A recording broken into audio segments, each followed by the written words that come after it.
காந்தியின் நடைபயணமும் மாவோவின் நடைபயணமும் வரலாற்றில் புரட்சி ஏற்படுத்தியிருப்பது போல அந்த தாக்கத்தை அவங்க உணரணும். இப்படியான நடைபயணங்கள் தான் தலைவர்கள் மக்கள்கிட்ட போய் எளிய வகையில சுலபமான முறையில நேரடியாக தங்களுடைய கருத்துக்களை சொல்ல முடியும்.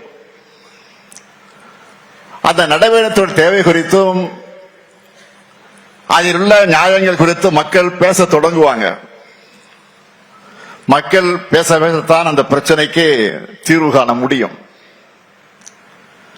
திராவிட இயக்க மேடைகளையும் நாடாளுமன்றத்திலையும் தமிழ்நாட்டோட தமிழர்களுக்காக அவருடைய உரிமைகளுக்காக கர்ஜித்தண்ணன் வைக்குவர்கள் முதுமையை முற்றிலுமாக தூக்கி எறிந்துட்டு இந்த நடைபயணத்தை தொடங்கி இருக்கிறார்.